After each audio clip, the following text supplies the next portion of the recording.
نیا چاند شروع ہو گیا تو گھروں کے اندر سے چھتوں سے یہ آوازیں بلند ہوتی ہیں. عرب کے اندر اس آواز کے جو چاند کے لیے بلند ہوتی چاند کی خبر دینے کی تھی تو اس کو اوہلا یا اہلال کہا جاتا ہے. اس لیے آپ نے سنا ہوگا چاند کو ہلال بھی کہتے ہیں. ہلال اس لیے کہتے ہیں. اور چاند کون سے چاند کو کہتے ہیں؟ جو پہلے دن پہلی تاریخ کا جو چاند شروع ہوتا ہے نا اس کو ہلال کہتے ہیں. اور اس کو ہلال کہنے کی وجہ کہ پہلی تاریخ کا جو چاند شروع ہوتا ہے نا اس پر عرب کے اندر شور بجتا ہے اس کی خبر. تو چھتوں سے آوازیں بلند ہوتی تھی اس وجہ سے اس کو ہلال کہتے تھے پہلی تاریخ کا چاند. نمبر 5 جب کوئی ذبح کرنے والا کسی جانور کے گلے پر چھری یا اونٹ کو ذبح کرتے وقت نیزہ یا کسی بھی اوزار کے ساتھ جب کسی جانور کو ذبح کرتے وقت تکبیر کے طور پر وہ ذبح کرنے والا اپنی آواز کو بلند کرتا تو اسے اوہلا یا اہلال کہا جاتا. یہ 5 مقامات میں نے بیان کیے ہیں. ایک چھٹا ایک اور مقام عرب کے اندر جو کہ اتنا زیادہ معروف نہیں ہے لیکن ان 5 کے بعد چھٹے نمبر پر اس کی باری آتی ہے. وہ ہے کہ جب عرب لوگ سواری پر سوار ہوتے وقت وہ دعا پڑھتے یا کوئی حفاظت کے لیے کوئی کلمات اپنی زبان سے نکالتے بلند آواز سے سواری پر بیٹھتے ہوئے قدم رکھتے مسلمان کہتے سبحان الذی سخر لنا ھذا بلند آواز سے. یا جو غیر مسلم ہوتے وہ اپنے بتوں کا نام لیتے. تو سواری پر سوار ہوتے وقت جس آواز کو بلند کیا جاتا بطور دعا عرب کے اندر اسے اوہلا یا اہلال کہا جاتا ہے. یہ 6 مقامات میں نے عرض کیے ہیں کہ جہاں پر جب اپنی آواز کو بلند کیا جاتا ہے تو عربی اصطلاح کے مطابق اسے اوہلا یا اہلال کہا جاتا ہے.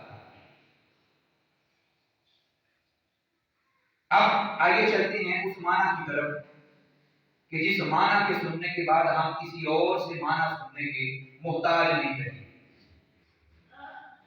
اور وہ معنی کس نے کیا ہے؟ اوہلا لفظ کا معنی وہ ہے کہ جنہیں اسلام کے اندر امیر المؤمنین فی الحدیث حضرت امام بخاری رحمۃ اللہ تعالی آپ کو یہ لقب دیا گیا.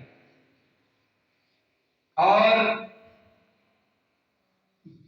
پوری دنیا کے اندر اہل اسلام اہل حق کا اس بات پر اجماع اور اتفاق ہے کہ اللہ کے کلام قرآن کریم کے بعد اگر اسلام کے اندر کسی کتاب کا سب سے زیادہ مرتبہ اور شان بلند ہے تو وہ امام بخاری کی بخاری شریف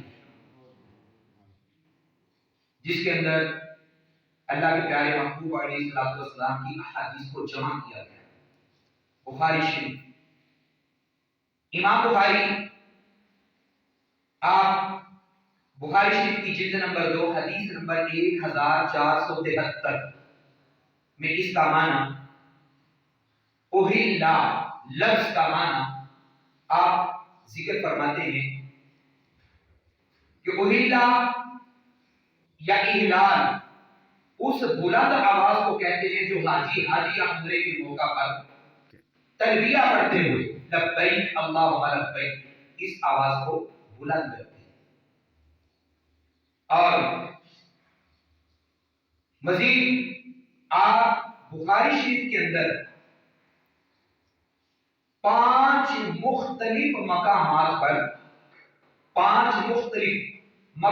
پر اس ایک لفظ کے مختلف معنی بیان کرتے ہیں، اور وہ معنی یہی ہے جو میں نے پہلے بیان کیا۔ دیگر مفسرین اور محدثین نے جو لفظ اہلا کے معنی بیان کیے ہیں، امام بخاری نے بھی سیم وہی معنی لفظ اہلا یا احلال کے بیان کیے۔ اور بخاری شریف کے باب نمبر 30 کے اندر امام بخاری آپ پھر مجموعی طور پر، یعنی ان مقامات کو ذکر کرتے ہوئے آپ مجموعی طور پر اس کا جو ہے وہ معنی بیان کرتے ہیں۔ کہیں پر ارشاد فرماتے ہیں کہ اہلا یہ اس بلند آواز کو کہتے ہیں کہ جو حج اور عمرہ کے موقع پر تلبیہ کے طور پر لبیک اللہم لبیک کہہ کر بیان کی جاتی ہے۔ کہیں پر امام بخاری شریف کے اندر ارشاد فرماتے ہیں کہ بادلوں سے نکلنے والی بارش کی جو آواز ہوتی ہے اسے اہلا کہا جاتا ہے۔ اور مختلف معنی بیان کرنے کے بعد بخاری شریف کے باب نمبر 30 کے اندر امام بخاری مجموعی طور پر اس کا معنی بیان کرتے ہیں، اور آپ فرماتے ہیں کہ مجموعی طور پر اس کا مطلب آواز کو بلند کرنا نہیں ہے۔ اب وہ آواز فرماتے ہیں، اب وہ آواز چاہے تلبیہ کے طور پر حج اور عمرہ کے موقع پر بلند کی جائے، چاہے جب بچہ پیدا ہوتا ہے اور پیدا ہوتے ہی اس کے چلانے کی آواز بلند ہو، اور یہ سب کچھ کہنے کے بعد آپ فرماتے ہیں چاہے وہ جانور کو ذبح کرتے وقت تکبیر کہنے والے کی آواز بلند، اسے اہلا کہتے۔ اب دیگر مفسرین اور محدثین کے میں نے مجموعی طور پر جو اہلا کے معنی بیان کیے، اور پھر اس کے بعد امام بخاری آپ نے بخاری شریف کے اندر جو اس کے معنی لفظ اہلا کے بیان کیے ہیں وہ میں نے بیان کیے ہیں، تو بیان کردہ ان معنوں میں کہیں پر بھی کسی محدث، کسی مفسر، کسی محقق نے یہ معنی نہیں ذکر کیا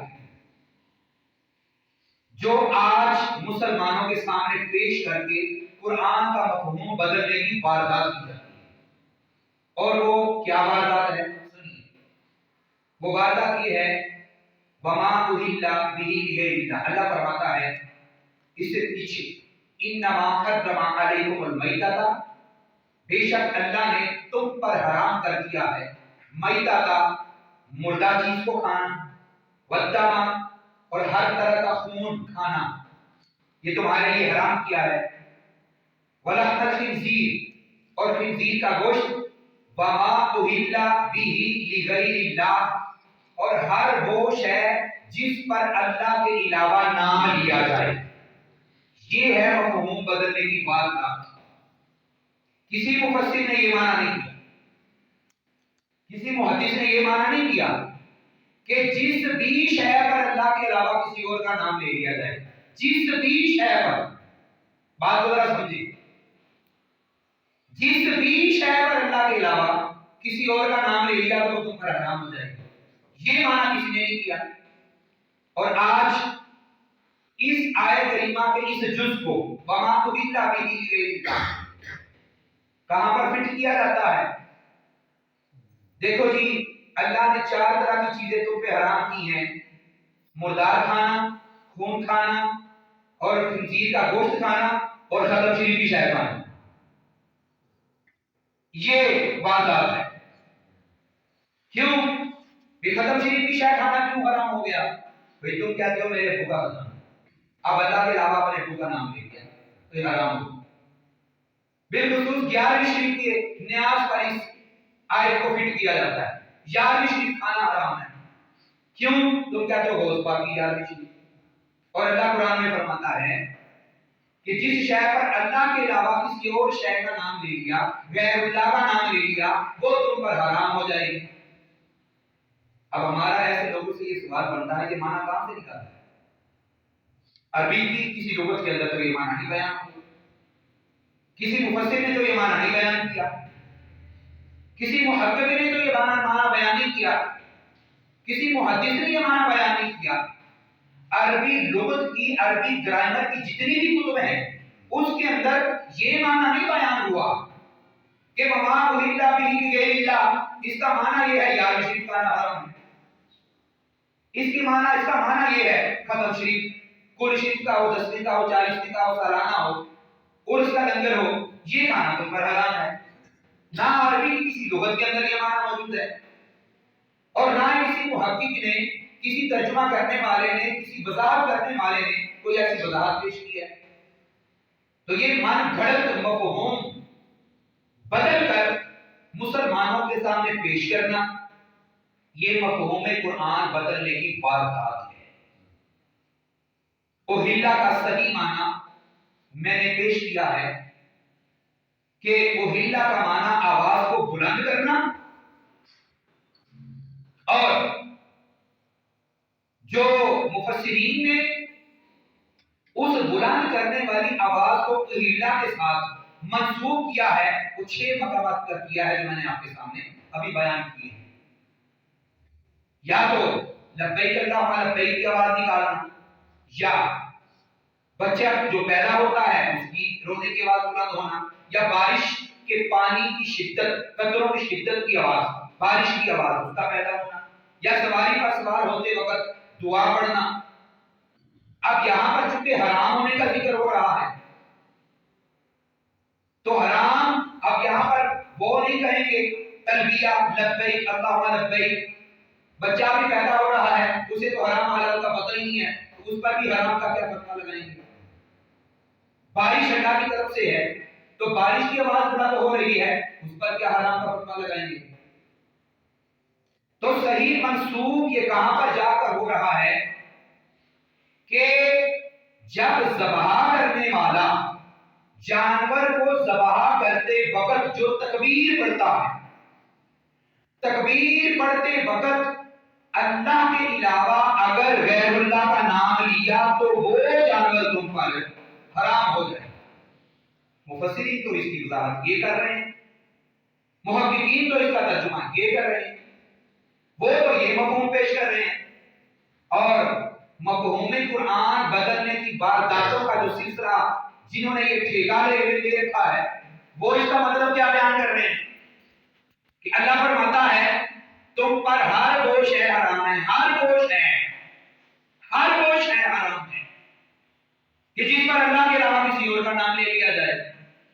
تو یہ مفہوم قرآن بدلنے کی سنگین اور خطرناک واردات، اور اسی وجہ سے مسلمانوں پر شرک اور بدعت کے فتوے لگا کر مسلمانوں میں مزید فرقوں پر فرقے اور جو ہے وہ گروہ در گروہ بناتے چلے جا رہے ہیں۔ یہ یہود و نصارہ کی طرف سے پیدا کی گئی ایک سازش ہے کہ مسلمانوں میں ان کے قرآن کے، ان کی احادیث کے مطلب غلط بیان کرو تاکہ یہ اپنے اصل دین سے ہٹ جائیں، اور ان میں جو ہے وہ لڑائیاں ہو، جھگڑے ہوں، فتنے پیدا ہوں، فرقے پیدا ہوں۔ آئیے اس آیت کریمہ کی نازل ہونے کی وجہ اور مقصد سماعت کریں۔ اس کی وجہ اور مقصد، اس کا شان نزول یہ ہے کہ جو مشرکین تھے انہوں نے یہ کیا کرتے تھے، حرم شریف کے اندر انہوں نے جو خانہ کعبہ کے اندر 360 بت رکھے ہوئے تھے، تو انہوں نے اپنے بتوں کے نام پر حرم شریف کے اندر جگہ جگہ جو ہے وہ جگہ مخصوص کی ہوئی تھی، تھڑے بنائے ہوئے تھے، تھڑے، اور یہ کیا کرتے، یہ اپنے اپنے بت کے نام کی قربانی کرتے، جانوروں کو لے کر آتے اور اپنے اپنے بت کا نام لے کر اپنے بتوں کے نام کی قربانی کرتے۔ تو ان کی مذمت میں یہ آیت کریمہ نازل ہوئی کہ اللہ کے علاوہ جانور کو ذبح کرتے ہوئے اگر کسی اور غیر اللہ کا نام لے لیا تو وہ جانور تم پر حرام ہے۔ شان نزول تو یہ ہے، کوئی مائی کا ڈال ثابت کرے کہ مسلمان 11ویں شریف کا ختم دلا رہے تھے اور قرآن پاک کی آیت نازل ہو گئی کہ تم 11ویں شریف کے لنگر کو کہتے ہو یہ غوث پاک کا لنگر ہے، تو آیت نازل ہو گئی کہ 11ویں شریف تم پر حرام ہے. شان نزول کو یہ ہے، یہ تو کوئی شان نزول نہیں ہے. بتوں کے نام پر جانور ذبح کیے جاتے، اس پر اس آیت کریمہ کا نزول ہوا. اور یہ جو شان نزول میں نے بیان کیا نا، اس پر امت میں اتفاق ہے، کوئی اختلافی بات نہیں ہے کہ آپ کسی اور سے جا کے پوچھیں گے کہ ہمارے مولانا صاحب یہ بیان کر رہے تھے کہ آیت کریمہ کا شان نزول ہے اور وہ آگے سے انکار کرتے نہیں. وہ بھی کہے گا ہاں، حتیٰ کہ 11ویں شریف کے جو منکرین ہیں اس کا شان نزول تسلیم کریں گے کہ شان نزول اس کا یہی ہے کہ یہ آیت کریمہ جو جانور بتوں کے نام پر ذبح کیے جاتے تھے نا، یہ ان کی مذمت میں نازل ہوئی. شان نزول تسلیم کریں گے، لیکن بعد میں مفہوم بدل دیں کہ اس کا مطلب تو پھر یہ نکلتا ہے کہ 11ویں شریف بھی حرام ہوئی. اس کا مطلب تو یہ نکلتا ہے کہ ختم شریف کا جو لنگر ہے، کھانا ہے، یہ بھی حرام ہوا، کیونکہ تم اللہ کے علاوہ اپنے جو لواحقین ہوتے ہیں، اپنے جو فوج شدگان ہوتے ہیں، ان کا نام اس پر لے لیتے ہو کہ یہ فلاں کا قرآن شریف کا ختم ہے، فلاں کا تصویر کا ختم ہے. اب آئیے تھوڑی سی وضاحت کے بعد ہم آگے چلتے ہیں اور احادیث سے سنیں گے کہ ایصال ثواب کی شے پر غیر اللہ کا نام لینے سے وہ شے برکت والی ہوتی ہے یا کہ حرام ہوتی ہے.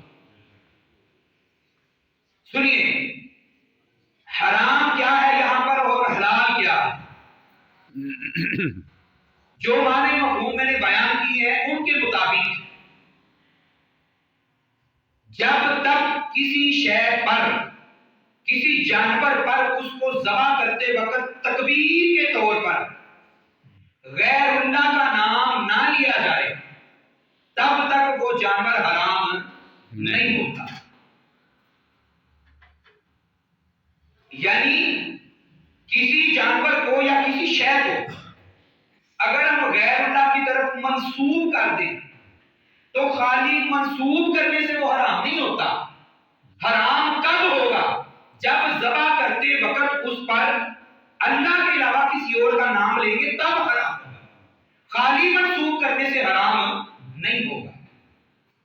خالی منسوب کرنے سے اگر کوئی یہ کہے کہ اگر غیر اللہ کا نام لے لیا ذبح کرنے کے بغیر، اگر کسی شے پر، کسی جانور پر یا کھانے کی کسی شے پر اگر اللہ کے علاوہ کسی اور کا نام لے لیا تو اس کو حرام کہنا اور حرام سمجھنا، ان کے متعلق اللہ قرآن میں کیا فرماتا ہے؟ ذرا سنیں. سورہ مائدہ کی آیت نمبر 103 اللہ جل شانہ ارشاد فرماتا ہے ما جعل اللہ من بحیرۃ ولا صائبۃ ولا وسیلۃ ولا حام. اللہ جل شانہ ارشاد فرماتا ہے یہ جو بحیرہ اونٹنیاں ہیں یہ والی اور صائبہ اونٹنیاں اور وسیلہ اور حام اونٹ، اللہ فرماتا ہے میں نے تو حرام نہیں کیے.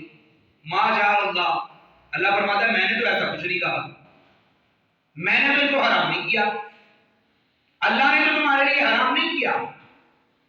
اب میں وضاحت کروں تو یہ بحیرہ کیا ہے اور صائبہ کیا ہے اور وسیلہ کیا ہے. یہ سواد کے ساتھ وسیلہ ہے، سین کے ساتھ نہیں ہے. یعنی ایک وسیلہ ذریعہ ہوتا ہے نا، وہ سین کے ساتھ لفظ ہوتا ہے، یہ سواد کے ساتھ ہے وسیلہ. اور حام یہ کیا چیز ہے؟ زمانے جاہلیت کے اندر عرب کے اندر ایک رسم چلتی تھی اور وہ یہ تھی کہ جو اونٹنی 5 مرتبہ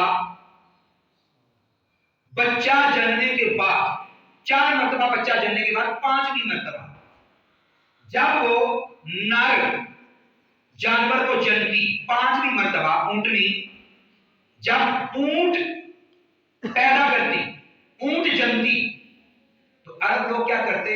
وہ کہتے یہ اونٹنی بہت مقدس ہے، یہ بہت مقدس اور برکت والی اونٹنی ہے، یہ ہمارے بھگوان، یہ لات منات اور عزا یعنی اپنے بتوں کی کہتے ہیں کہ اس کا مطلب یہ ہے کہ یہ بہت مقدس ہے. یہ اس کے نزدیک بڑی بابرکت اونٹنی ہے، لہذا 5ویں مرتبہ جب وہ اونٹ کو چلتی تو وہ اب کی بار اس سے فائدہ لینا چھوڑ دیتے، نہ اس کا دودھ پیتے، نہ اس کا گوشت کھاتے، نہ اس پر سواری کرتے، اور اس کو آزاد چھوڑ دیتے اور کہتے کہ اس کا گوشت کھانا سب پر حرام کر دیا گیا۔ اب اس کا نام وہ کیا رکھتے؟ اس کو کہتے کہ بحیرہ اونٹنی ہے، بحیرہ۔ صاحبہ، صاحبہ کس اونٹنی کو کہتے؟ صاحبہ کو اس اونٹنی کو کہتے کہ کوئی شخص علاقے سے، ملک سے باہر سفر پر، طویل سفر پر جو ہفتوں اور مہینوں پر مشتمل ہوتا، جب وہ اس سفر پر جاتا تو جاتے ہوئے وہ ایک منت مانتا۔ منت کیا مانتا؟ کہ میں اگر بخیر و عافیت سفر سے واپس اپنے گھر آ گیا تو میری یہ والی جو اونٹنی ہے نا، کسی ایک اونٹنی کی نشاندہی کرتا، میری یہ والی اونٹنی جو ہے نا، میں اس کو صاحبہ کر دوں۔ صاحبہ کا مطلب وہ کیا لیتے کہ اس کا گوشت کھانا، اس کا دودھ پینا اور اس پر سواری کرنا حرام کر دوں، یہ اونٹنی برکت والی ہو جائے۔ یہ منت ان کے نزدیک تھی۔ اس کو، اس اونٹنی کو کہتے صاحبہ، وسیلہ، واو سواد، وسیلہ۔ یہ ایک بکری کو کہتے۔ بحیرہ اونٹنی کی طرح جو بکری، اب بحیرہ کے لیے انہوں نے 5 کی تعداد مقرر کی تھی اور وسیلہ بکری کے لیے انہوں نے 7 کی تعداد مقرر کی کہ 6 مرتبہ بچہ جننے کے بعد جو بکری 7ویں مرتبہ نر کو یعنی بکرے کو جنے گی تو یہ بکری بتوں کے نزدیک بڑی برکت والی ہے، لہذا اب اس بکری کا گوشت کھانا، اس سے دودھ پینا، اس سے نفع لینا، یہ سب حرام ہے، اور اس کو کھلا چھوڑ دیتے اپنے بتوں کے نام پر۔ کہتے ہیں یہ وسیلہ بکری جو ہے نا، یہ بحیرہ اونٹنی کی بہن ہے۔ ہاں، یہ ایک اونٹ کو کہتے، کس اونٹ کو کہتے کہ جو اونٹ اتنا طاقتور اور فربا ہوتا کہ وہ 10 مرتبہ اونٹنی کو حاملہ کرتا، جب 10ویں مرتبہ وہ کسی اونٹنی کو حاملہ کرتا تو وہ کہتے یہ اونٹ بڑا مقدس ہے، لہذا اس پر سواری کرنا، اس کا گوشت کھانا یہ حرام ہے، اس پر سامان ڈالنا، نہ کسی قسم کا نفع اٹھانا یہ حرام ہے، اسے بتوں کے لیے چھوڑ دیتے۔ اللہ جل شانہ نے ان کی ان چاروں باتوں کو ذکر کیا، ما جعل اللہ من بحیرۃ ولا صائبۃ ولا وسیلۃ ولا حام۔ اللہ فرماتا ہے ان چاروں جانوروں کو حرام کیا ہے تو تم نے کیا ہے، اللہ نے تو نہیں کیا۔ اللہ فرماتا ہے اللہ نے تو حرام نہیں کیا، ان چاروں جانوروں کو تم نے خود اپنے اوپر حرام کیا ہے، اللہ نے تم پر حرام نہیں کیا۔ اب آئیے ذرا پیچھے چلتے ہیں، سورہ بقرہ کی آیت نمبر 173 جو میں نے شروع میں خطبے میں تلاوت کی تھی، وہاں پر اللہ نے 4 چیزوں کے حرام ہونے کا ذکر کیا ہے، اور یہاں 4 چیزوں کا ذکر کر کے فرمایا اللہ نے حرام نہیں کی۔ جن 4 چیزوں کے حرام ہونے کا ذکر کیا وہ کون سی ہیں؟ علیکم المیتۃ، مردہ جانور، والدم، ہر طرح کا خون، ولحم الخنزیر، اور خنزیر کا گوشت، وما اہل بہ لغیر اللہ، اور وہ جانور جو اللہ کے علاوہ غیر اللہ کے نام پر ذبح کیا گیا۔ اللہ فرماتا ہے یہ 4 چیزیں تم پر حرام ہیں۔ اب دوسری طرف اللہ کیا فرماتا ہے؟ ما جعل اللہ من بحیرۃ ولا صائبۃ ولا وسیلۃ ولا حام۔ اللہ فرماتا ہے یہ جو 4 طرح کے جانور ہیں نا، بحیرہ اور صائبہ اور وسیلہ اور حام، اللہ فرماتا ہے اللہ نے یہ تم پر حرام نہیں کیے، یہ تم نے خود حرام کر دیے۔ اب اس سے پہلے کہ میں اس آیت کا اگلا جز بیان کروں کہ جنہوں نے اپنے اوپر اللہ کے ان حلال جانوروں کو خود حرام کیا، اللہ ان کے متعلق کیا مذمت کرتا ہے، وہ آگے بیان کروں گا۔ پہلے یہ سنیں کہ میں نے پیچھے ایک جملہ بولا ہے اور وہ یہ ہے کہ کسی شے کو یا کسی جانور کو خالی غیر اللہ کے ساتھ منسوب کرنے سے وہ حرام نہیں ہوتا۔ اگر منسوب کرنے سے حرام ہوتا تو اللہ ان 4 جانوروں کے متعلق یہ نہ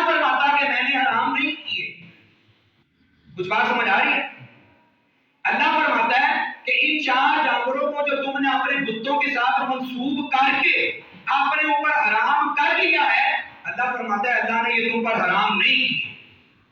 پتہ کہ چلا کہ خالی منسوب کر لینے سے کوئی جانور حرام نہیں ہوتا، کسی غیر اللہ کی طرف نسبت کرنے سے کوئی جانور یا کوئی شے مسلمانوں پر حرام نہیں ہوتی۔ کب حرام ہوگی؟ اللہ جل شانہ فرماتا ہے وَمَا أُهِلَّ بِهِ لِغَيْرِ اللَّهِ، جب کسی جانور تم اللہ کے علاوہ تکبیر پڑھتے ہوئے کسی اور کا نام لوگے تو تم پر وہ جانور حرام ہوگا۔ یہ ہے اس کی وضاحت۔ لیکن واردات کیا کی جا رہی ہے؟ وما اہل به لغیر اللہ۔ دیکھو اللہ قرآن میں فرماتا ہے بڑی کیا ہے، یہ جو 11ویں شریف ہے اس کا لنگر تم پر حرام ہے کیونکہ تم کہتے ہو گوشت، باقی 11ویں ہے۔ اور بھائی 11ویں کا ذکر یہاں کہاں آیا ہے؟ یہ جو تم ختم دلاتے ہو، ختم کی چیز حرام ہے، کیوں حرام ہے جی؟ تم کہتے ہو میرے ابو کا ختم ہے، تو اللہ فرماتا ہے کہ اللہ کے علاوہ کسی اور کا نام تم ابو کا نام لے رہے ہو، یہ میرے چاچو کا ختم ہے، یہ میرے بھائی کا ختم ہے۔ اچھا منطق ہے، قرآن کسی اور مقصد کے لیے نازل ہوا ہے، مفسرین اس کے معنی کچھ اور بیان کر رہے ہیں، عربی لغت کے اندر اس کا ترجمہ کچھ اور ہے، اور واردات کیا کی جا رہی ہے؟ اللہ کے ولیوں کے خلاف بھڑکایا جا رہا ہے۔ وہ مقدس برکت والی ہے جس پر اللہ کا قرآن پڑھا جاتا ہے، جس پر اللہ کے قرآن کی آیتیں تلاوت کی جاتی ہیں، اس کے خلاف کیا جا رہا ہے، اس کی مذمت کی جا رہی ہے۔ اسے کہتے ہیں مفہوم قرآن بدلنے کی خطرناک واردات۔ یہ وارداتوں کا سلسلہ فی زمانہ جاری ہے، آج کسی اور مقصد کے لیے نازل ہوئی، کسی اور جو ہے وہ کام کے لیے نازل ہوئی، کسی اور حکم کے لیے نازل ہوئی، اسے بیان کسی اور مقصد کے لیے کیا جا رہا ہے۔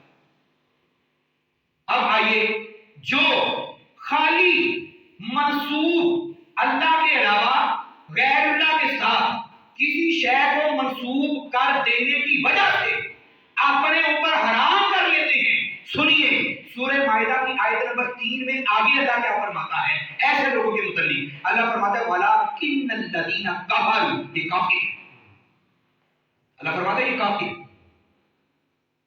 اب اللہ نے خالی منسوب کرنے کی وجہ سے کسی شے کے حرام ہونے کی ممانعت کی ہے، اپنی حلال چیزوں کو حرام کرنے کی ممانعت کی ہے، منع کیا ہے، اور جو اللہ کی حلال کردہ چیزوں کو اپنے اوپر حرام کر دے یا مسلمانوں کو بولے کہ حرام ہے، اللہ فرماتا ہے وَلَٰكِنَّ الَّذِينَ كَفَرُوا، توجہ کرو یہ کافر ہے، میں نہیں کہہ رہا، اللہ قرآن میں فرمایا وَلَٰكِنَّ الَّذِينَ كَفَرُوا، یہ تو کافر ہے، اللہ حلال کر رہا ہے یہ حرام کر رہے ہیں، اللہ کے پاکیزہ رزق کو یہ اپنے اوپر بھی حرام کر رہے ہیں اور دوسرے مسلمانوں پر بھی حرام ہونے کے فتوے لگا رہے ہیں۔ اور پھر آگے اللہ فرماتا ہے اور یہ ان کے لیے ہے جو اللہ کی حلال چیزوں کو اپنی طرف سے، توجہ کریں، اپنی طرف سے حرام کہہ کے اور پھر کہتے ہیں اللہ نے قرآن میں فرمایا، کیا کہتے ہیں اللہ نے قرآن میں فرمایا، اللہ اس کا جواب نہیں۔ وَلَٰكِنَّ الَّذِينَ كَفَرُوا، اللہ فرماتا ہے اور یہ لوگ کافر ہیں، یفترون علی اللہ الکذب، اللہ کی حلال چیزوں کو خود حرام کہہ کے اللہ پہ جھوٹ لگاتے ہیں، اللہ پہ جھوٹ لگاتے ہیں۔ اللہ فرماتا ہے ما جعل اللہ، میں نے حرام نہیں کی، اللہ فرماتا ہے میں نے اس طرح کے جانور تم پر حرام نہیں کیے، یہ اپنی طرف سے حرام کر کے جو تمہیں میرا نام لیتے ہیں نا، اللہ نے قرآن میں فرماتا ہے، اللہ فرماتا ہے یفترون، یہ افترا کرتے ہیں، اللہ پہ الزام لگاتے ہیں، یفترون علی اللہ الکذب، یہ بکواس کرتے ہیں، یہ اللہ پہ الزام لگاتے ہیں اللہ نے حرام کیے ہیں، اللہ فرماتا ہے میں نے نہیں حرام کیا۔ بے شک اس آیت کریمہ کا شان نزول بھی کچھ نہیں تھا کہ جو نو مسلم تھے نا، یعنی جو نئے مسلمان ہوتے تو ابھی ظاہر پچھلی زمانے جاہلیت کی رسمیں ان کے اندر باقی ہوتی، وہ حرکتیں باقی ہوتی، اور وہ جو نئے مسلمان نئے صحابہ کرام وہ اسی بحیرہ مطنی اور وہ جو صائبہ اور وسیلہ اور شام ان کو اپنے اوپر حرام کر لیتے، تو اللہ فرماتا ہے کہ یہ نہ کرو، یہ نہ کرو۔ کئی اونٹنیوں کا وہ دودھ نہیں پیتے تھے صحابہ، کئی اونٹنیوں کا گوشت نہیں کھاتے تھے، پوچھا جاتا تو کہتے یہ بتوں کے نام کی چھوڑی گئی، ہم نہیں کھائیں گے۔ اللہ فرماتا ہے کہ میں کہہ رہا ہوں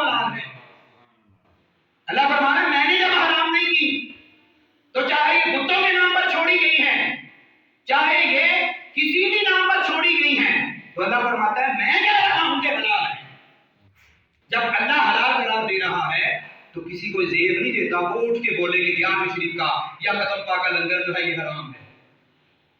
وہاں پر تو باقاعدہ بتوں کے نام پر چھوڑے ہوئے جو جانور ہیں اللہ ان کو بھی کہہ رہا ہے کہ یہ بھی تم پر حلال ہے. حرام کب ہوگا؟ جب اسے بت کے نام پر ذبح کر دیا جائے تب جا کر وہ تم پر حرام ہو جائے گا. یہ اگلا ٹاپک ہے کہ ہمیں منسوب کرنا چاہیے یا نہیں کرنا چاہیے. آگے ہم یہ سنتے ہیں کہ منسوب کرنے کے کیا احکام ہیں. پہلی بات یہ کر رہا ہوں کہ منسوب کرنے سے غیر اللہ سے منسوب کرنے سے وہ حرام ہوگا یا نہیں ہوگا یہ بتا رہا ہوں. وہ جانور حرام نہیں ہوگا اگر منسوب کر دیا تو. منسوب کرنا چاہیے یا نہیں کرنا چاہیے اس کے احکام اگلے ہیں. اور پھر اللہ جل شانہ اس آیت کے آخر میں فرماتا ہے وَلَٰكِنَّ أَكْثَرَهُمْ لَا يَعْقِلُونَ. اللہ فرماتا ہے کہ اصل میں یہ لوگ پاگل ہیں, ان میں عقل نہیں, بے وقوف ہیں, ان کو پتہ ہی نہیں ہے کہ اللہ کیا حکم دے رہا ہے اور یہ مسلمانوں کو کیا پڑھ کے سنا رہے ہیں. اللہ نے ایسے لوگوں کو پارہ نمبر اللہ جل شانہ نے سورہ مائدہ کی آیت نمبر 103 کے اندر ان کو کافر بھی کہا ہے اور اللہ جل شانہ نے ان کو بے وقوف بھی قرار دیا. یہ جو اللہ کی حلال چیزوں کو مسلمانوں پر حرام کرتے ہیں, پاگل ہیں, یہ بے وقوف ہیں, واردات کرتے ہیں مفہوم قرآن بدلنے کی. اب آئیے یہ سنتے ہیں کہ غیر اللہ سے منسوب کرنے کے احکام کیا ہیں. کیا غیر اللہ سے منسوب کرنا چاہیے یا نہیں کرنا چاہیے؟ پہلے تو میں نے یہ عرض کیا ہے کہ منسوب کر دینے سے اگر کسی نے کر دیا تو وہ حرام نہیں ہوگا. منسوب کرنا چاہیے یا نہیں کرنا چاہیے یہ ایک الگ ٹاپک ہے. اب منسوب کرنے کے احکام ذرا سنیں. یاد رکھیں کہ عبادت کی نیت سے کسی جانور کو یا کسی شے کو مطلقاً غیر اللہ کی طرف منسوب کرنا یہ حرام اور شرک ہے. کس نیت سے؟ عبادت کی نیت سے, یعنی کسی کو خدا سمجھ کر عبادت کے لائق سمجھ کر کسی کو الہ سمجھ کر اس نیت کے ساتھ اگر کسی جانور کو یا کسی شے کو غیر اللہ کی طرف منسوب کر دیا اسے خدا سمجھتے ہوئے تب وہ شے حرام ہے. لیکن اس میں بھی کبھی جو معنی ہے وہ یہ ہے کہ جب تک اس کو ذبح نہ کیا جائے, جب تک اس کو غیر اللہ کے نام پر ذبح نہ کیا جائے. غیر اللہ کے نام پر جب اس کو ذبح کیا تو وہ حرام ہو گئی. اب اس کا کھانا حرام ہے اور جس نے ذبح کیا وہ کافر بھی ہو گیا, وہ مشرک بھی ہو گیا. اسے کلمہ پڑھنا ہے دوبارہ. اس نے اللہ کے علاوہ کسی اور کو خدا کہا ہے یا خدا سمجھا ہے. تو یہ تکبیر کی بات ہے. اب دوسرا مسئلہ سنیے کہ غیر اللہ کے نام پر کوئی لنگر کوئی شے تقسیم تو کی ہے لیکن جانور ذبح نہیں کیا. اب منسوب جس کی طرف کیا جا رہا ہے وہ دو طرح کی ذاتیں ہیں. ایک تو ہیں بت, کافر یا مشرکین, ان کی طرف منسوب کرنا, اور ایک ہیں اللہ کے محبوب بندے, ان کی طرف منسوب کرنا. اب اگر کسی لنگر کو کسی شے کو بتوں کی طرف, کافروں کی طرف یا مشرکین کی طرف منسوب کیا کہ یہ ان کا لنگر ہے, یہ ان کے نام کا لنگر ہے, تو یہ منسوب کرنا تو حرام ہے لیکن منسوب کر دینے سے وہ شے حرام نہیں ہوگی. وہ شے حرام نہیں ہوگی. بڑے باریک مسئلے ہیں جو میں بتا رہا ہوں, بڑی توجہ کی ضرورت ہے کہ کسی شے کو کسی ایسے غیر اللہ جو اللہ کے دشمن ہیں, بت, کافر یا مشرکین, ان کے ساتھ منسوب کرنا کہ یہ ان کا لنگر ہے, یہ ان کے نام کا لنگر ہے, تو لنگر حرام نہیں ہوگا. ان کی طرف یہ جو منسوب کرنے کا ہم عمل کر رہے ہیں نا, یہ عمل کرنا گناہ ہے. یعنی ان کی طرف نسبت کرنا یہ جائز نہیں ہے. اب اگر کسی نے یہ نسبت کر دی, ہم یہ تو کہیں گے کہ یہ گناہ گار ہوا, لیکن یہ نہیں کہیں گے کہ اس کے نسبت کرنے سے اللہ کی وہ بھلا حاجی حرام ہوگی. وہ شے حرام نہیں ہوگی، وہ لنگر پاک ہے، وہ اللہ کا رزق ہے، اس وقت تک حرام نہیں ہوگا جب تک جانور کو ذبح کرتے وقت اس غیر اللہ کا نام نہ اوپر لیا جائے، تب تک وہ جانور حرام نہیں ہوگا۔ اس سے پیچھے اگر ایسے غیر اللہ کی طرف منسوب کیا جو اللہ کے دشمن ہیں، ان کی طرف منسوب کیا تو ان کی طرف منسوب کرنا تو جائز نہیں، لیکن اگر کوئی منسوب کر دے تو وہ لنگر حرام نہیں ہوگا، وہ رزق پاک ہی ہے۔ اللہ جل شانہ نے پھر وہی آیت پڑھی، آیت کریمہ پڑھوں گا سورہ مائدہ کی آیت نمبر 103۔ اللہ فرماتا ہے ما جعل اللہ من بحیرۃ ولا صائبۃ ولا وسیلۃ ولا حام۔ اللہ فرماتا ہے یہ جو جانور بحیرہ اور صائبہ اور وسیلہ اور حام، یہ جو تم نے اپنے بتوں کے ساتھ منسوب کر کے اپنے اوپر حرام کر لیے ہیں نا، اللہ فرماتا ہے میں نے تم پر حرام نہیں کیے، ان کو کھاؤ۔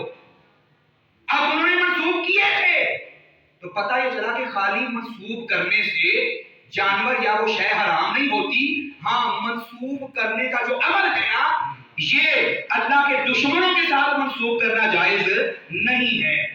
ہاں اب اگر اسے اللہ کے محبوب بندوں کی طرف منسوب کیا جائے اور عبادت کی نیت نہ ہو، اسے خدا سمجھ کے نہیں، اسے الہ سمجھ کے نہیں، بلکہ اسے اللہ کا محبوب بندہ سمجھ کے ایصال ثواب کی نیت سے اس کی طرف منسوب کرنا، ایصال ثواب کی نیت سے اس کے ساتھ منسوب کرنا۔ اب یہ 11ویں شرک کیا ہے؟ عام مسلمان سے بھی پوچھیں گے وہ بولے گے ایصال ثواب ہے۔ کبھی کسی مسلمان سے آپ نے یہ سنا ہو کہ 11ویں شرک کا ختم اس لیے دلایا جاتا ہے کہ ہم غوث پاک کو خدا سمجھ کے نیاز دیتے ہیں؟ کبھی کسی مسلمان سے یہ سنیں گے؟ کبھی کسی مسلمان کو یہ سنا ہو کہتے ہوئے میں ابو کا ختم اس لیے دلا رہا ہوں میرے ابو خدا ہیں؟ ہر کسی سے ایک ہی جواب سنیں گے اور وہ کہے گا نیت کیا ہے؟ نیت ایصال ثواب کرنا ہے۔ تو اللہ کے محبوب بندوں کی طرف کسی لنگر یا کسی شے کی اس نیت کے ساتھ نسبت کرنا کہ میں اس لیے کہہ رہا ہوں کہ یہ غوث پاک کی زیارتی ہے، اس کا مطلب یہ نہیں کہ غوث پاک خدا ہے، اس کا مطلب یہ ہے کہ یہ 11ویں شریف کا جو ثواب ہے نا وہ غوث پاک کے لیے، اس کا مطلب یہ تو صحیح مطلب اور صحیح مفہوم چھوڑ کر مسلمانوں کو آیتوں کے غلط مطلب بتانا، غلط مفہوم پیش کرنا، یہ مفہوم قرآن بدلنے کی خطرناک واردات ہے۔ ایسے لوگوں سے بچیں۔ اب آئیے ہم آگے یہ سنتے ہیں کہ یہ خالی ہم باتوں میں مطلب وغیرہ سن رہے ہیں کہ حقیقت میں بھی ہم ایسا کرتے ہیں اور احادیث کے اندر اس کا موجود ہے کہ ایصال ثواب کی نیت سے کیا صحابہ یا اللہ کے پیارے محبوب علیہ الصلوۃ والسلام مختلف اشیاء کو اللہ کے علاوہ دوسروں کی طرف منسوب کرتے تھے؟ آئیے پہلی مثال ہم لیتے ہیں اور وہ یہ، کسی سے سوال کیا جاتا ہے بھائی جان یہ گھر کس کا ہے؟ کبھی کسی سے سنا ہے آگے سے یہ جواب دے گا اللہ کا؟ وہ کیا کہتا ہے یہ گھر میرا ہے، گھر میرا ہے۔ تو کیا گھر کو میرا کہنے سے شرک ہو جائے گا؟ گھر کو میرا کہنے سے شرک ہو جائے گا؟ بھی ہر چیز کا مالک کون ہے؟ اللہ۔ ہر چیز کا مالک اللہ ہے۔ تو گھر کا مالک اپنے آپ کو بتانے سے شرک نہیں ہوگا؟ اور بھائی یہ دکان کس کی ہے؟ میری ہے۔ اور بھائی یہ گاڑی کس کی ہے؟ میری ہے۔ اور بھائی یہ کاروبار کس کا ہے؟ میرا ہے۔ کاروبار تیرا ہوا تو شرک نہیں ہوا، ارے گاڑی تیری ہوئی تو شرک نہیں ہوا، مکان تیرا ہوا تو شرک نہیں ہوا، ساری پراپرٹی تو کھا گیا اور کہتا ہے میری ہے اور یہ شرک نہیں ہوا۔ ارے 11ویں شرک دوست بات کیا تجھے شرک سوچ گیا؟ کچھ بات سمجھ آ رہی ہے؟ وہاں پر تو شرک سوچا کہ اپنی باری تجھے ساری باتیں یاد نہیں آئی کہ اللہ نے قرآن میں فرمایا ہے وما اہل بہ لغیر اللہ، کہ اللہ فرماتا ہے جس شے پر بھی اللہ کے علاوہ کسی اور کا نام لے لیا وہ تم پر حرام ہو جائے گی۔ سمجھ آئی میں نے اس کے 6 معنی شروع میں کیوں بیان کیے ہیں؟ لفظ اہل کے 6 معنی کہ اگر یہ معنی کرو گے کہ کسی بھی شے پر اللہ کے علاوہ غیر اللہ کا نام لے لیا تو وہ حرام ہو جائے گی، تو کسی کو اجازت نہیں وہ بولے مکان میرا ہے، بولے اللہ کا ہے۔ کسی کو اجازت نہیں کہ وہ بولے گاڑی میری ہے، وہ بولے اللہ کی ہے۔ کسی کو اجازت نہیں کسی شے پر بھی اپنا نام لے یا اپنے ابو کا نام لے، نہیں۔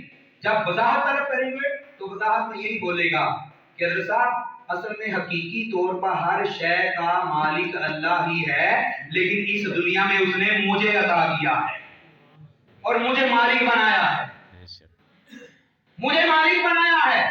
حقیقی طور پہ ہر شے کا خالق و مالک اللہ ہے، لیکن یہ دنیاوی طور پہ جو میں کہہ رہا ہوں نا کہ اس مکان کا مالک میں ہوں، اس گاڑی کا مالک میں ہوں، اس جو ہے وہ پراپرٹی کا، اس دکان کا، بزنس کا مالک میں ہوں، تو میں حقیقت میں تو اللہ ہی کو مالک تو کہہ رہا ہوں، لیکن یہ مجازن ضمن دنیاوی طور پر یہ الفاظ استعمال کیے جا رہے ہیں، اور دنیا کی ہر شے کو تو اپنا کہتا جا رہا ہے۔ تجھے شرک نظر نہیں آ رہا، ہم نے 11ویں شریف پوسٹ پاکی کہتے تجھے شرک نظر آنا شروع ہو گیا۔ یہ مفہوم قرآن بدلنے کی واردات ہے۔ وما أُرِيدَ بِهِ لِغَيْرِ اللَّهِ، اس آیت کا غلط ترجمہ اور غلط مفہوم لوگوں کے سامنے پیش کیا جا رہا ہے۔ کسی محدث نے، کسی محقق نے، کسی مفسر نے اس آیت کا ترجمہ معنی یہ نہیں بیان کیا کہ ایصال ثواب یعنی میرے ابو کا ختم، میرے چاچو کا ختم، یہ کہنے سے تم پر اللہ کا رزق حرام ہو جائے گا، یہ معنی تم نے اپنی طرف سے نکال لیا، واردات کرتے ہو اللہ کی آیتوں پر۔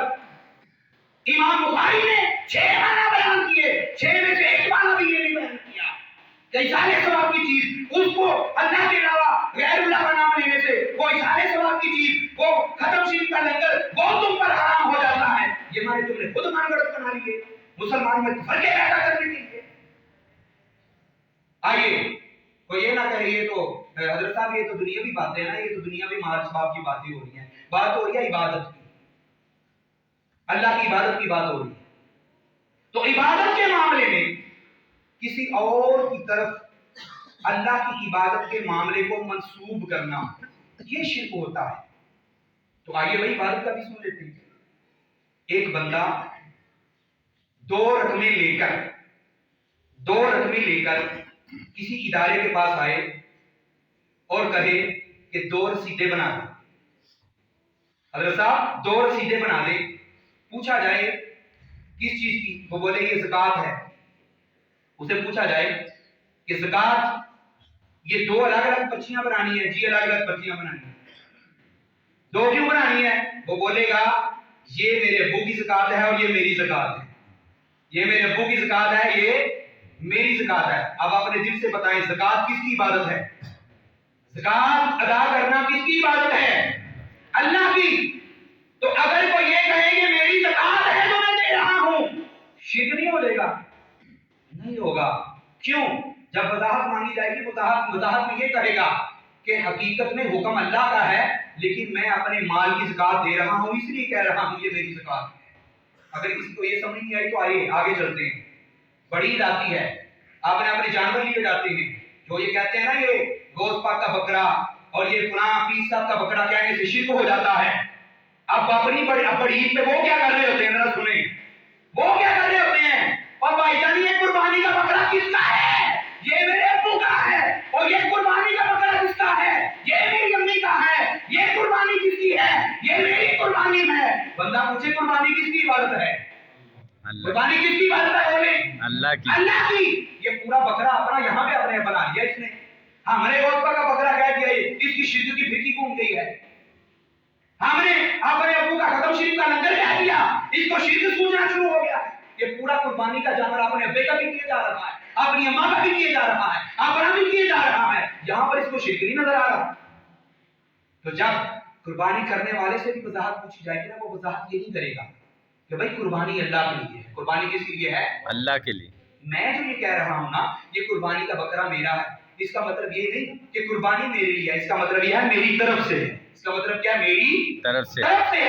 تو ہم بھی تو یہی ڈیفینیشن بیان کرتے ہیں کہ یہ جو ہم ایصال ثواب کا لنگر کہتے ہیں نا کہ میرے ابو کے ختم کا لنگر ہے، اس کا مطلب یہ نہیں کہ میرا ابو ہر چیز کا خالق و مالک ہے، اس کا مطلب یہ ہے خالق و مالک اللہ ہے، لیکن اس کا ثواب میرے ابو کے لیے، اس کا ثواب میرے ابو کے لیے۔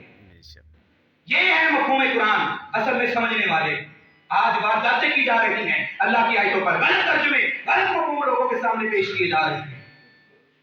اور تو اور سب سے خالصتاً جو اللہ کی عبادت سمجھی جاتی ہے اور جس پر اتفاق ہے وہ ہے اللہ کی نماز۔ وہ کیا ہے؟ اللہ کی نماز۔ بولے اللہ کی نماز۔ اب کسی کے والد کا انتقال ہو جائے، نماز کس کی ہے؟ اللہ کی. نماز کس کی ہے؟ اللہ کی. کبھی کسی نے کہا ہے حضرات ضروری اعلان سماعت فرمائیں، آج 12 بجے 1 بجے جنازگاہ کے اندر اللہ کی نماز جنازہ ادا کی جائے گی؟ کبھی سنا ہے؟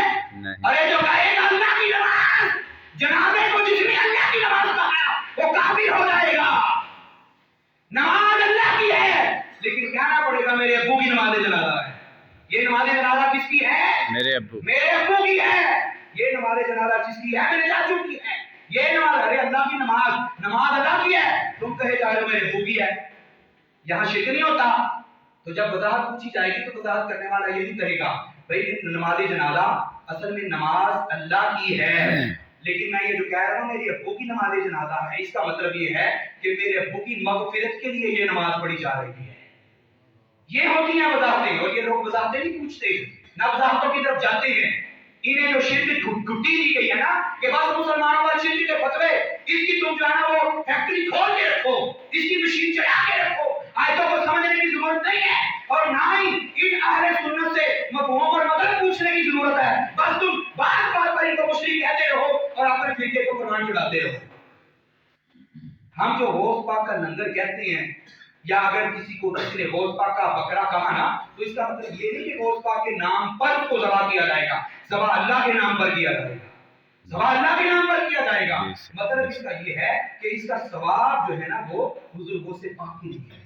آئیے اب آخر میں ابو داؤد شریف کی ایک حدیث پاک پیش کرتے ہیں. یہ خالی یہ نہ سمجھے کہ یہ موجودہ مثالیں دیے جا رہے ہیں، کیا قرآن اور حدیث سے میں نے پیچھے کتنی آیتیں جو پہلے آیتوں میں سن لی. ابو داؤد شریف حدیث نمبر 2882، سنن ابو داؤد شریف جا کے پڑھیے. بیر ام سعد آج بھی عرب کے اندر مدینہ شریف میں مسجد نبی شریف سے کچھ کلومیٹر کے فاصلے پر بیر ام سعد کا بورڈ لگا ہوا ہے آثار قدیمہ کے طور پر. ان کو پوچھ لیں کہ یہ جو بات پر تم کہتے ہو کہ ایثار ثواب کا لنگر، غوث پاک کی 11ویں، یہ فلاں پیر صاحب کا بکرا کہنے سے شرک ہو جاتا ہے، کیا بیر ام سعد کی ہسٹری بھی پڑھی ہے؟ تو پڑھ کے آیا کرو نا کہ خالی مسلمانوں کو مشرک کہنے کا ٹھیکہ اتارے کرنا ہے، کچھ پڑھ بھی لیا کرو. ابو داؤد شریف نے دی شریف حضرت سعد بن عبادہ رضی اللہ تعالیٰ عنہ صحابی رسول ہیں، حضور کی بارگاہ میں حاضر ہوئے، حاضر ہو کر عرض کیا یا رسول اللہ صلی اللہ علیہ وسلم میری ماں کا انتقال ہو گیا ہے، میرا دل بڑا بے قرار ہے، میں بڑا بے سکون ہوں، مجھے کو بشرا ارشاد فرمائیں، مجھے سکون مل جائے، میں کوئی ایسا صدقہ کروں جو میرے دل کو تقویت دے اور قبر میں میری ماں کو راحت دے. اللہ کے پیارے محبوب علیہ الصلوۃ والسلام نے اس وقت کی ضرورت کے مطابق فرمایا ساتھ فلاں علاقے کے اندر پانی کی وجہ سے لوگ پریشان ہیں، جاؤ اور وہاں پر جا کر ایک کنواں کھدوا دو. یہ پوری ہسٹری پڑھے نا فتوے لگانے والے شرک کے. حضرت سعد عرض کرتے ہیں یا رسول اللہ کنواں کھدوانے سے کیا ہوگا؟ کنواں کھدوانے سے کیا ہوگا؟ یہ کس لیے آئے ہیں؟ یا رسول اللہ کوئی ایسا عمل بتائیں قبر میں میری ماں کو راحت پہنچے اور مجھے سکون حاصل ہو. تو مطلب اس کا کیا تھا؟ ساتھ کنواں تم کھدواؤ گے، پانی لوگ پیئیں گے اور ثواب تیری ماں کو ہوگا. سبحان اللہ. کنواں تم کھدواؤ گے. اب یہ واقعہ سعد کی ماں کے انتقال کا بعد کا ہے. یہ کہتا ہے نا فوج شدگان کے نام کا لنگر حرام ہو جاتا ہے. کسی صحابی نے یہ نہیں کہا کہ ہم اس کنویں کا پانی نہیں پیئیں گے، یہ پانی حرام ہو گیا ہے، کیونکہ یہ سعد کی ماں کے لیے کھودا گیا ہے، اللہ کے علاوہ اس پر کسی اور کا نام آ گیا ہے. یہ آج جو نئے مفتی اٹھ رہے ہیں نا ان کو زیادہ شرک سوچتا ہے. صحابہ کرام کو یہاں شرک نظر نہیں آیا تھا. صحابہ کرام اس پانی کو برکت والا سمجھ کے پیتے تھے. اور آج بھی وہاں پر بورڈ پتہ کیا لگا ہوا ہے سارے کے دماغ کے طور پر بیر ام سعد کی ماں کا کنواں. سعد کی ماں کا کنواں. ارے سعد کی ماں نے پیسے دیے؟ نہیں. سعد کی ماں نے کھدوایا؟ نہیں. سعد کی ماں وہاں سے پانی پیتی ہے؟ نہیں. پتہ یہ چلا کہ ایصال ثواب کے لیے اگر کوئی شے کسی غیر اللہ سے منسوب کر دی جائے اور وہ اللہ کے محبوب بندے ہوں یا اللہ پر ایمان رکھنے والے ہوں تو کسی شے کو غیر اللہ کی طرف منسوب کرنے سے وہ حرام نہیں ہوتی، بلکہ اللہ کے اگر پاک نیک بندوں کی طرف اس کی نسبت کر دی جائے تو یہ عمل بھی مستحب ہے اور وہ شے بھی برکت والی ہے، وہ شے بھی برکت والی ہے۔ ارے نماز جنازہ تو اللہ کی ساری نماز کو اپنے ابو کی کہہ گیا کہ میرے ابو کی نماز جنازہ ہے، ہاں میں نے صرف اپنے ابو کا لنگر جو ہے وہ کہا کہ یہ میرے ابو کے ختم کا لنگر ہے، وہاں تجھے شرک نظر آ گیا، اپنی تو پوری نماز ہی میرے کھاتے میں ڈال گیا، وہاں مجھے کوئی شرک نظر نہیں آیا، تو یہ وہاں اہل بھی غیر اللہ کی صحیح وضاحت اور صحیح مفہوم ہے۔ فی زمانہ یہ واردات کی جا رہی ہے، اسے ختم پاک پر استعمال کیا جا رہا ہے، گوشت پاک کی زیادتی پر استعمال کیا جا رہا ہے۔ اللہ کی قسم یہ آیت اس لیے نازل نہیں ہوئی، یہ مفہوم قرآن بدلنے کی واردات ہے جو مسلمانوں کے ساتھ کی جا رہی ہے۔ اللہ تعالی ہمیں ایسے بے ادب لوگوں سے محفوظ فرمائے، ان کی سازشوں سے محفوظ فرمائے، آمین بجاہ نبی الامین صلی اللہ علیہ وسلم۔